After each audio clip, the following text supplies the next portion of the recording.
Rodák z Jacoviec bol vždy vzorom pracovitosti, skromnosti a húževnatosti. Na ihrisku nevynechal žiadny súboj, mal výbornú techniku, veď futbalová lopta bola preňho od malička taká čarovná hračka. V kariére si dával postupné ciele. Stopolčian presídlil do Bratislavy, kde sa stal dlhoročnou oporou Interu.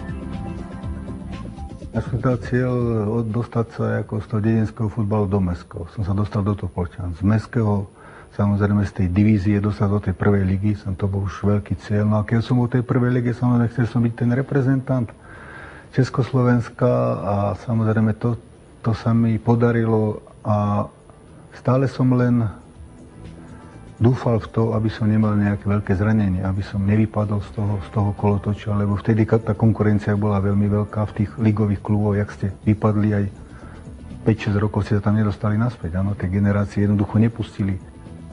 V 75.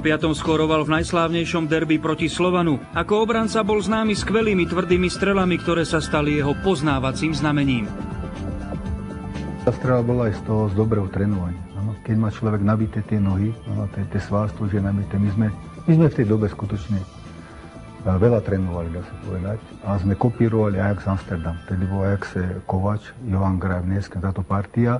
No my sme ich prakticky kopírovali a tie behy a tieto veci, všetko. Behy s medicínbami. To znamená, to dalo človeku tú silu a tá sila bola aj v nohách. Do reprezentácie ho vytiahol Václav Ježek a on v nej vydržal 9 rokov. Na jeseň 1975 zažil na tehelnom poli súboj s Anglickom v hmle aj pri výhre 2-1. To bola hlavná motivácia, že my hráči, keď sme videli, že príde takáto masa ľudí, a či už to bolo z Vranova autobusy, alebo aj neviem odkiaľ, z východu, z Čiech úplne, z Ašu možno prišli ľudia, a že tam ostali, tak to bola naša motivácia, že musíme tých Angličanov poraziť. A na ceste za titulom majstra Európy padlo nielen Anglicko, ale aj Sovietsky zväz, Holandsko a vo finále v Belehrade majstri sveta Nemci. Jurkemik nastúpil v druhom polčase a v rozstrele premenil kľúčovú penaltu na 4-3.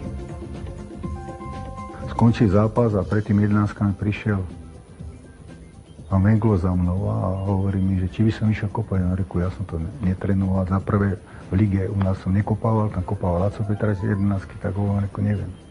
A že neboj sa, tak som sa dal prehovoriť a išiel som. No, tak najskôr som mu to chcel po jeho, kam a išiel, po jeho ľavej ruke. No ale potom som sa rozhodol na tú prudkú strelu a chvála Bohu to vyšlo.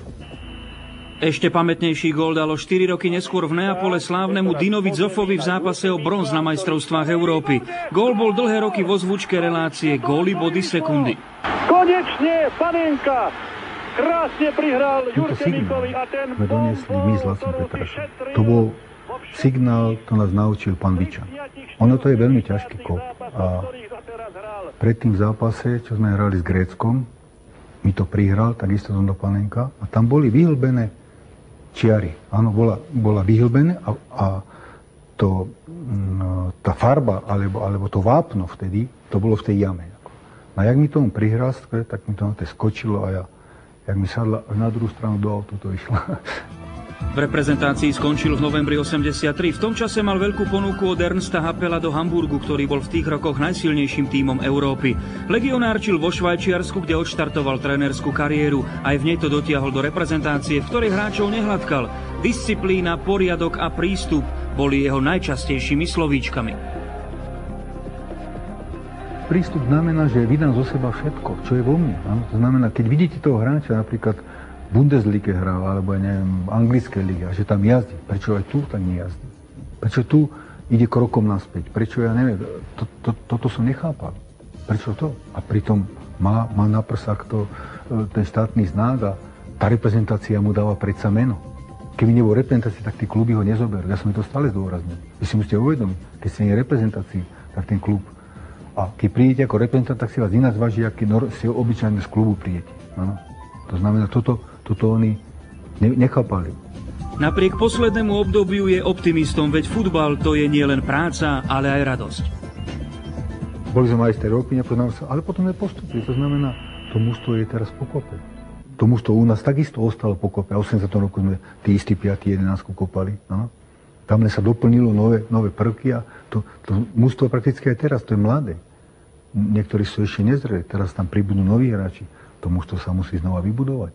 Je na to prakticky rok, dá sa povedať, pokiaľ príde ďalšia kvalifikácia. Ja si myslím, že znova sa budeme radovať.